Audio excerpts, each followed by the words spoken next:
Я родился в деревне Крюки, я там вырос, я учился в школе. Я бегал там босиком.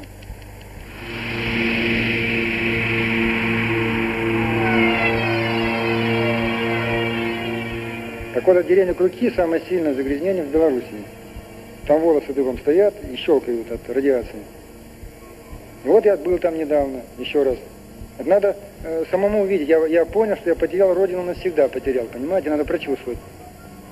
Помнить, когда ты вот босиком бегал, здесь жил, и видишь совсем не то, и понимать, что ты это уже никогда не будешь. Ты навсегда это потерял. Так мы все потеряем вот так, понимаете? Я это понимаю. Не только Крюки, не только Брагинский район, на всю страну, всю планету, понимаете?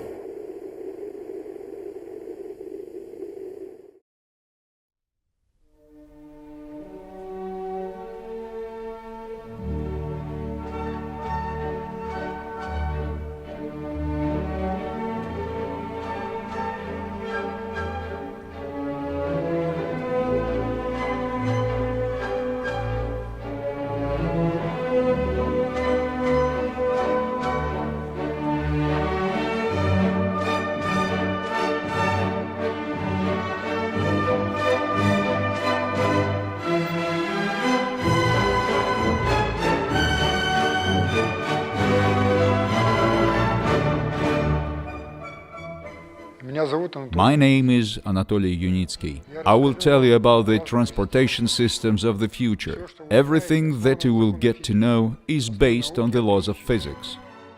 I devoted 50 years of my life to creating a theory of transport and infrastructure complexes that are optimum from the viewpoint of the science and the world around it. The team I gathered in the Republic of Belarus today embodies this transport already in metal and composites. The technology developed by us will ensure the transition of humanity to a fundamentally new stage of civilizational development in the near future. As a result, our earthly technocratic civilization will be able to solve global environmental problems, live on the planet Earth comfortably and safely in harmony with nature. How have I created the optimum transport? My reasoning was very simple.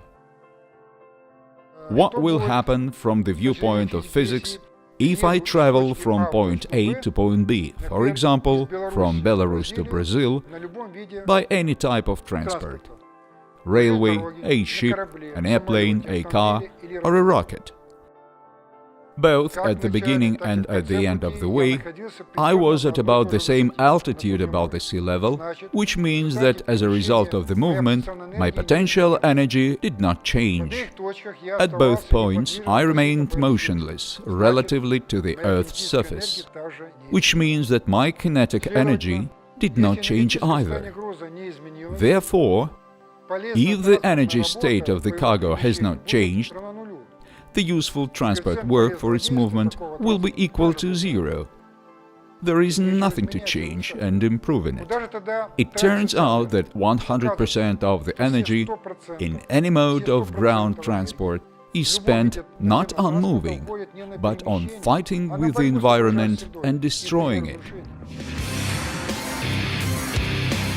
To improve transport, it is necessary to minimize these energy losses. For high-speed vehicles with speeds above 350 km per hour, the main factor is aerodynamic drag.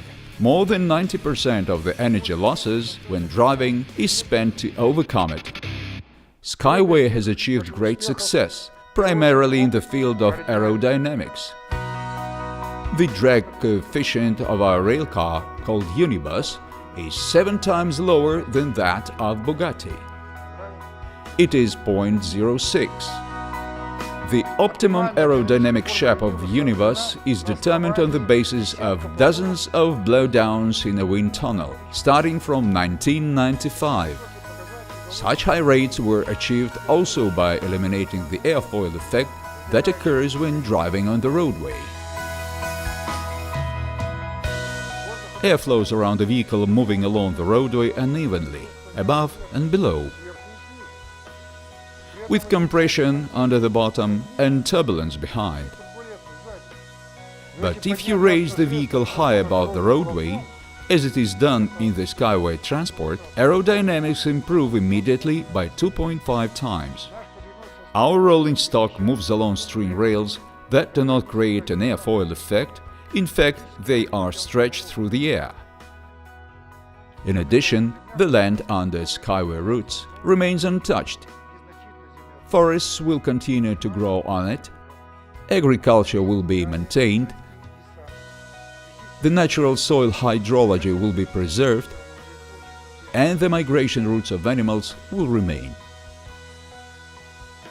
Issues of harmony with nature, technically implemented in the Skyway transport, are relevant today as never before.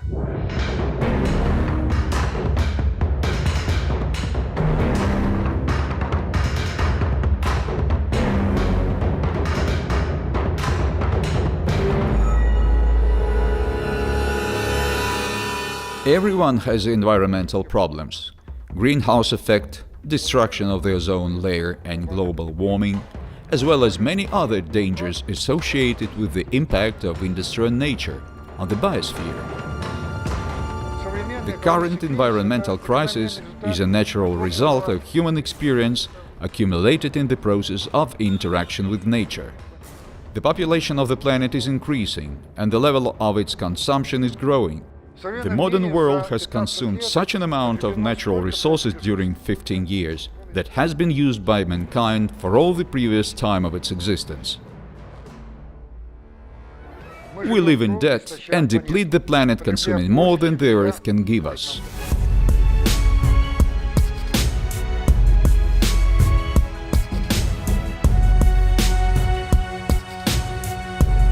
There is only one cardinal way out from the current situation. It is necessary to provide the Earth's technosphere with an ecological niche outside the Earth's biosphere. This step will ensure preservation and development of the biosphere according to the laws and directions formed over billions of years of evolution, as well as the harmonious interaction of the community of people as biological objects with the biosphere. There is no such ecological niche for the technosphere on Earth, but it is available in space, very close, at the distance of some 100 kilometers and more from the surface of the planet, where there are ideal conditions for most technological processes.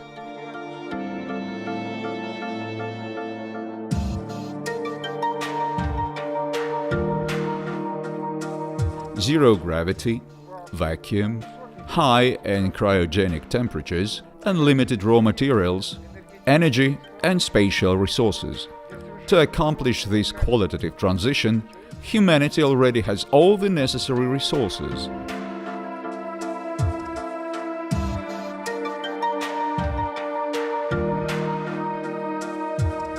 The solution proposed and implemented today in the framework of the Skyway project was first announced by me in the early 80s of the last century and became widely known in the USSR. The General Planetary Vehicle is a reusable geocosmic transport system for non-rocket exploration of near space.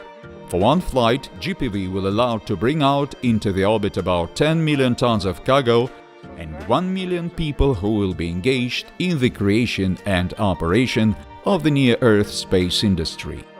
GPV will be able to go out into space up to 100 times in 1 year. The modern world rocket and space industry, in which trillions of dollars have already been invested, will need about 1 million years to do what GPV can do in 1 year. Environmentally friendly GPV will actually allow implementing the industrialization of near space. This step will open access to fundamentally new industrial technologies through the use of unique space opportunities that are not available on Earth. Translocation of the industry out of the planet will radically improve our common habitat, our common home, the biosphere of the planet Earth.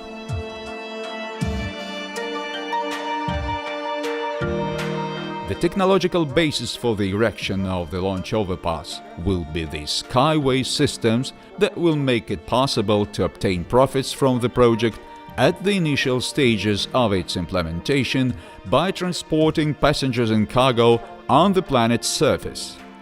Skyway routes will start to earn money.